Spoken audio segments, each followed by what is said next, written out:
महाराष्ट्र चुनाव से पहले उद्धव ठाकरे को लगा बड़ा झटका।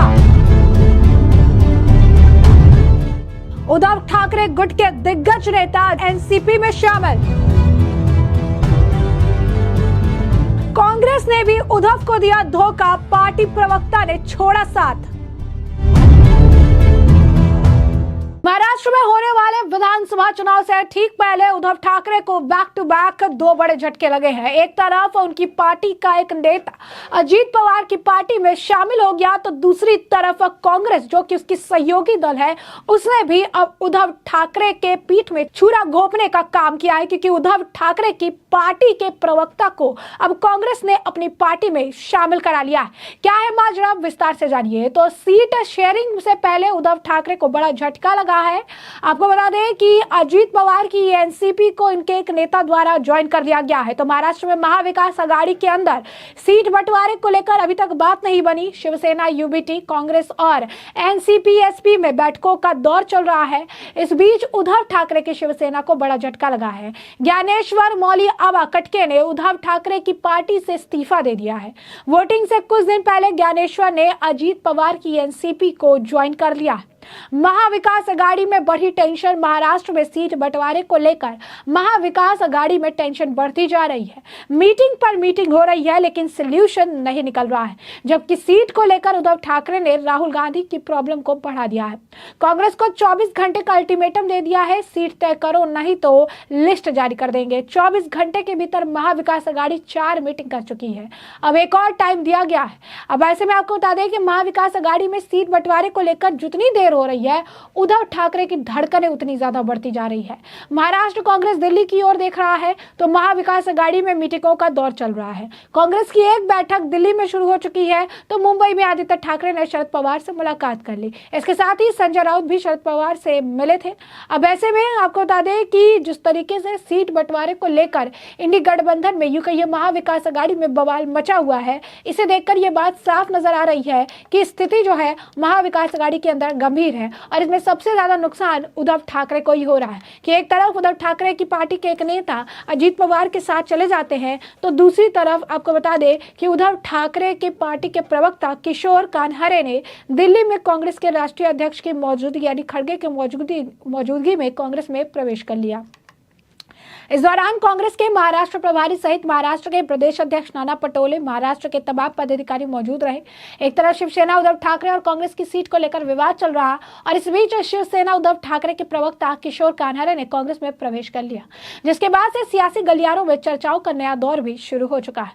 गौरतलब है कि हालांकि महाराष्ट्र में होने वाले विधानसभा चुनाव की तारीख की घोषणा हो चुकी है। 20 नवंबर को एक चरण में महाराष्ट्र में मतदान कराया जाएगा। 23 नवंबर को चुनाव के परिणाम घोषित किए जाएंगे। इस बीच महाविकास आघाड़ी में सीट पर पेंच फंसा हुआ है, और अब जिस तरीके से कांग्रेस ने खुद ही बैक बाइट उद्धव ठाकरे को किया है, इससे तो यह बात साफ है कि उद्धव ठाकरे के किनारा काटने के साथ साथ उद्धव ठाकरे के पार्टी को खत्म करने का काम भी धीरे धीरे अब कांग्रेस ने शुरू कर दिया। उद्धव ठाकरे ने कहा था कि जहां एक से ज्यादा दल मिलकर चुनाव लड़ते हैं, वहां पर सीट को लेकर थोड़ी रस्साकसी होती है, लेकिन यह टूटन के कारण पर ना पहुंच सके, यह सभी दलों को ध्यान रखने की जरूरत है। मुझे ऐसा लगता है कि अभी ऐसा कोई बड़ा बखेड़ा नहीं हुआ है, ऐसा तो अब तक मुझे नहीं बताया गया। उन्होंने कहा था कि अभी संजय राउत भी आए थे, अनिल देसाई भी आए थे, और अगर ऐसा कुछ वो बताते हैं तो उनके लिए जो जरूरी कदम उठाने होंगे हम उठाएंगे। सीट बंटवारे को लेकर उन्होंने कहा कि चुनाव से पहले तक की सीट बंटवारे तय हो जाएगी, 2 से 3 दिन में, या फिर शनिवार को ही सीट शेयरिंग तय हो सकती है। हम ऐसे अंतिम मुकाम पर आ पहुंचे हैं। बता दें कि इससे पहले गुरुवार को भी महाविकास आघाड़ी की बैठक बुलाई गई थी, और इस बैठक में अधिकांश सीटों पर सहमति बन चुकी है, लेकिन मात्र 25 ऐसी सीटें हैं जिस पर अब तक आम सहमति नहीं बनी है। यानी साफ तौर पर अगर आप देखेंगे तो महाविकास आघाड़ी में हलचल है, और कहीं ना कहीं आपसी फूट की वजह से कई जगहों पर जो है वो सीट हारे हैं, कई जगहों पर जो है उन्हें नुकसान हुआ है। हरियाणा में भी उनका हाल बेहाल रहा है, लेकिन इसके बाद भी ईवीएम और चुनाव आयोग को दोष ठहराते रहते हैं। इसी बीच आपको बता दें कि लगातार बयानबाजियों का भी दौर है। जिस तरीके के बयान, जिस तरीके की चीजें उनके द्वारा कही जा रही थी, उसके बाद इस मामले को लेकर चंद्रशेखर बावनकुले ने भी बयान दिया था। क्या कहा था उन्होंने, जरा सुनिए। देखिए भैया, ये बहुत हंसी वाली बात है। ऐसा कभी होता है क्या चुनाव आयोग में? चुनाव आयोग स्वायत्त इतनी बड़ी संस्था है, उसके बीच में कोई इंटरफेयर कर सकता है क्या? उल्टा लोकसभा के समय 1,65,000 वोट्स नागपुर के नहीं थे जो 2019 में थे। हमने सारा मामला चुनाव आयोग के सामने लाया। मैं खुद केंद्रीय चुनाव आयोग से मिला, राज्य के चुनाव आयोग से मिला, और महाराष्ट्र के सारी लोकसभा में कितनी गड़बड़ियां है ये चुनाव आयोग के सामने मैं खुद गया, और हमने सारे नाम के साथ सारा सबमिशन चुनाव आयोग को किया कि 2019 में नाम थे और 2024 में गलत नाम है, 2019 में नाम थे, 2024 में गलत नाम है, सारा हमने सबमिट किया है। अब दिन भर कोई ब्रेड बटर चाहिए, दिन भर मीडिया का टीआरपी चाहिए करके संजय राउत बोलते रहते हैं। वो चुनाव जब हारता है आदमी या हारने की कगार पे रहता है तो कभी मशीन खराब रहती है, कभी मतदार यादी झूठी होती है। वो जीतते हैं तो मशीन अच्छी थी, वो जीतते हैं तो मतदार यादी अच्छी थी। हम अगर कल हमारी सरकार ने अच्छा काम किया और उनको मालूम है कि मुख्यमंत्री माझी लाड़की बहन योजना महायुति को जिताएगी, हमारी सरकार लाएगी, हमारी बहनें हमारी सरकार लाएगी, किसानों का बिजली हमने माफ किया, हमारी सरकार लाने का किसान प्रयास करेंगे। और आगे के महाराष्ट्र के हित में डबल इंजन सरकार किसानों को चाहिए। देश को महाराष्ट्र में डबल इंजन सरकार रही कि मोदी जी 5 साल प्रधानमंत्री है, और मोदी जी और महाराष्ट्र की सरकार अगर एक रही तो केंद्र और राज्य की सारी योजनाएं चालू रहेगी। जो गरीब आदमी के लिए अनाज की योजना है, पीक बीमा योजना है, सारी योजना चालू रहेगी। उद्धव ठाकरे उनके अगर बगल बच्चे आ गए सारी योजना बंद करेंगी। किया था ना उद्धव ठाकरे मुख्यमंत्री बनने के बाद 15 योजनाएं बंद की थी। मुझे लगता है हार की कगार पर है, मानसिकता हारी हुई है, महाविकास आघाड़ी सुन नहीं रही, कांग्रेस और शरद पवार उनके ऊपर दबाव बना रहे, उनको कोई पूछ नहीं रहा है। मुख्यमंत्री पद का उनका अभी नाम ही खत्म कर दिया कांग्रेस ने। नाना पटोले मुख्यमंत्री बनने के लिए तैयार हो गए, उधर जयंत पाटिल तैयार हो गए, सुप्रिया ताई तैयार हो गई है। इसलिए उद्धव ठाकरे अभी फ्रस्ट्रेट मानसिकता में है, और उसका जो फ्रस्ट्रेशन है वो मीडिया के माध्यम से निकालते हैं कि बावन को लेने ये किया, बावन को लेने वो किया। जरा महाविकास आघाड़ी देखो क्या चल रहा है तुम्हारा इसमें। भाई चुनाव आयोग स्वायत्त संस्था है, और चुनाव आयोग ने ऑलरेडी कहा है कि कांग्रेस ने जो उनको निवेदन दिया था उनका निर्णय उन्होंने उनका शायद उनका जो भी रिप्लाई चुनाव आयोग ने किया होगा, लेकिन ये हारे हुए मानसिकता से बोल रहे हैं, हार का डर लग रहा है, इसलिए मतदार यादी पे आक्षेप ले रहे हैं। और कल देखना आपने, मेरी बात लिख के रखना, चुनाव का रिजल्ट आने के बाद ये ईवीएम खराब करके बोलेंगे, पक्का लिख लेना। ये बोलेंगे ईवीएम खराब है, मशीनें खराब हो गई थी करके चुनाव हार गए, ऐसा बोलने वाले। तो जैसा कि आपने चंद्रशेखर बावनकुले को सुना, उन्होंने साफ तौर पर कहा कि ईवीएम पर या चुनाव आयोग पर जो है यहाँ पर ये बयान देते हैं या उस पर दोष मढ़ते हैं, लेकिन ये खुद जो है कितने गलत है, खुद किस तरीके से चीजें कर रही है, इन्हें खुद भी पता होना चाहिए। क्योंकि ईवीएम का दोष कहीं नहीं है, चुनाव आयोग का दोष कहीं नहीं है, ये तो खुद आपस में एक दूसरे के लिए चीजें कह रही है, ये तो खुद आपस में एक दूसरे के लिए जो है चीजें खराब कर रही है। उन्होंने कहा कि महाविकास आघाड़ी में पेच फंसा हुआ है और इनकी सिचुएशन जो है काफी ज्यादा खराब है, और इस वजह से ये एक दूसरे पर सिर्फ निशाना साधने का काम करते हैं और इसके अलावा कुछ भी नहीं करते हैं। वही इस मामले को लेकर शिवसेना जो है एकनाथ शिंदे गुट के नेता राजू वाघमारे का भी बयान है। क्या कुछ कहना है राजू वाघमारे का, जरा सुनिए। देखिए, अगर बीजेपी की लिस्ट अगर हम देखते हैं तो वो 99 लोगों के अंदर मेजॉरिटी उनके जो एमएलएस, जो प्रीवियस एमएलएस है, पहले के एमएलए हैं, उनका नाम उस लिस्ट में है। खाली 10 लोगों का नाम उन्होंने बदला है, 10 लोगों को जो प्रीवियस एमएलए थे उनको बदला है। बाकी की लिस्ट तो ऑलमोस्ट सेम है। जैसे उन्होंने इस टाइम बावनकुले जी को, जो उनका लास्ट टाइम का टिकट काटा था, उनको उन्होंने अगेन चांस दिया है। तो वैसा देखने जाएगा तो मुंबई के सुनील राणे जी का सीट अभी तक डिक्लेयर नहीं हुआ, या भारती लवेकर जी का। So apart from these 2-3 seats, almost the list is the same, and they are good MLAs that they was there in last 5 years. So the list is quite strong, and it's better. That list shows that the Mahayuti has a good chances for this. आप भी alliance partner हैं महायुति के, तो अब शिवसेना कब अपनी पहली list जारी कर सकती है, करेगी? हमारी लिस्ट तो आज शाम तक या रात तक जारी होगी। बहुत सी मेजॉरिटी लिस्ट हम जारी करने वाले हैं, और हमारा जो डिस्प्यूट जो महायुति में कुछ भी नहीं है, हम साथ में रह के हमारी जो सीटें हैं वो जाहिर करेंगे। हमारे सर्वोच्च नेता आदरणीय एकनाथ राव जी शिंदे साहब ये लिस्ट आज शाम तक या रात तक हम जारी करने वाले हैं। और हमारे पास तो इतने कैंडिडेट है कि ये जो लिस्ट जारी करने के लिए जो टाइम लग रहा है, क्योंकि इतने कैंडिडेट है कि उसमें से पूरा एडजस्टमेंट करना, और हमारे जो प्रीवियस एमएलएज है वो भी सब हमारे साथ में है।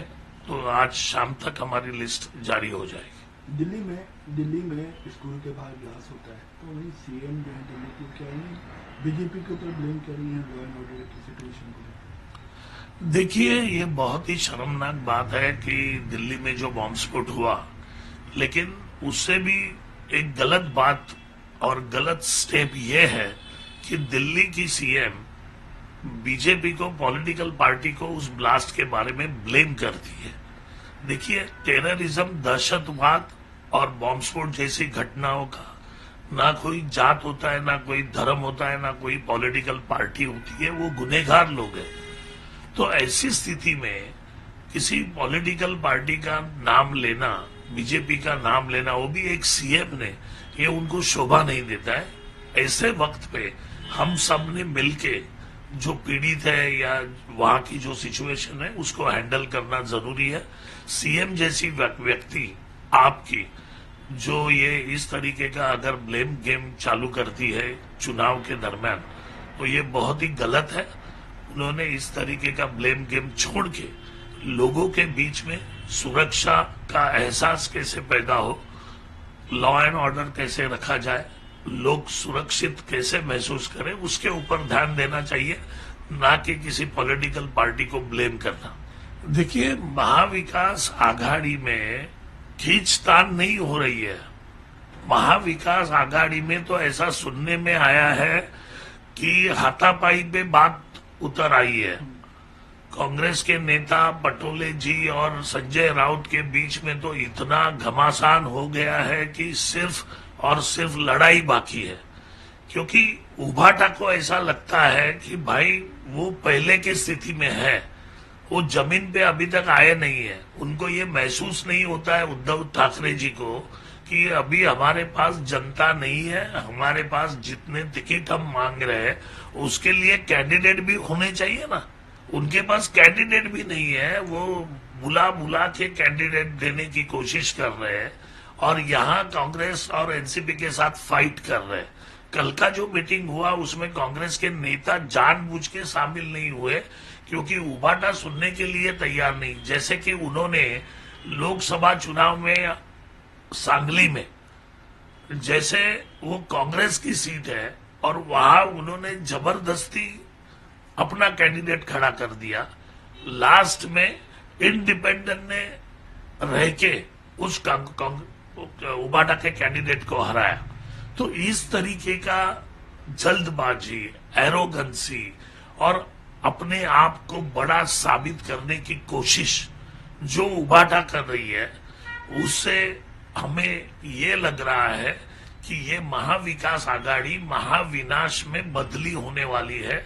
और ये चुनाव के पहले अगर इतने झगड़े कर रहे हैं तो चुनाव के बाद तो इनको साथ में रहने का हक भी नहीं और ये रहेंगे भी नहीं। इसीलिए महाराष्ट्र की जनता जो है इस चुनाव में महाविकास आघाड़ी को महाविनाश में बदलने पे तुली है। क्योंकि ये अगर सत्ता में आए तो जनता का काम छोड़ के आपस में लड़ाई झगड़ा करके कौन बड़ा है इस लड़ाई में ये लोग रहेंगे। इसीलिए महाराष्ट्र की जनता अभी से तय कर चुकी है कि हमें महाविकास या महाविनाश आघाड़ी को वोट देना नहीं है, हम महायुति के साथ रहेंगे। संजय राउत ने कल कहा है कि महायुति लपेंगे। कैसे है मालूम है, उबाटा में खाली 3 लोग हैं, एक उद्धव ठाकरे साहब, एक आदित्य ठाकरे साहब और एक जो इंसान जो रात को इतना हद तक मदिरा पान करता है कि जब भी सवेरे 9 बजे खड़ा होता है तो उसको कुछ समझता नहीं कि क्या बात करनी है। और दूसरी भी बात यह है कि जो इंसान खुद है उसको दुनिया वैसी दिखती है। तो जो वर्ड उन्होंने हमारे लिए यूज किया है संजय राउत साहब ने, जो खुद को महसूस करते हैं उनको लग रहा है कि भाई सब दुनिया वैसी है। तो दुनिया राउत साहब एकदम सही है। आप खाली जो मदिरा पान जो आपका रात का है वो अगर कम करेंगे तो सवेरे आप अच्छी बातें कर सकते हैं। तो जैसा कि आपने सुना कि राजू वाघमारे ने कहा कि बीजेपी ने अपने 99 कैंडिडेट्स की जो लिस्ट है महाराष्ट्र में जारी कर दी है और ये बहुत ही ज्यादा पावरफुल लोगों को जो टिकट्स दिया गया है, बहुत बेहतरीन तरीके से उनका एक आप कह सकते हैं पकड़ है उनके एरिया में और ये बहुत बढ़िया कैंडिडेट है। उन्होंने कहा कि शिवसेना जल्द ही अपने कैंडिडेट्स की जो बाकी की बची हुई लिस्ट है उसे भी जारी कर देगी। तो कहीं ना कहीं एक तरफ महाविकास आघाड़ी है जिसमें सीट बंटवारे पर सहमति नहीं बन रही है और एक दूसरे के खिलाफ बयानबाजी देते हुए नजर आ रहे हैं, तो दूसरी तरफ अगर आप देखेंगे तो महायुति है जिसमें लगातार आम सहमति के साथ बड़े और कड़े स्टेप्स लिए जा रही है और साफ तौर पर उनमें सहमति भी बनती नजर आ रही है। तो ऐसे में हमने आपको जो पूरा मामला है ये बड़े विस्तार से बताया है कि पूरा मामला क्या है और ऐसे में महाराष्ट्र चुनाव में किसकी होगी जीत, किसकी होगी हार, आपको क्या लगता है कि किसका पड़ रहा है भारी? कमेंट सेक्शन में कमेंट करके हमें जरूर से जरूर साझा करिएगा। धन्यवाद।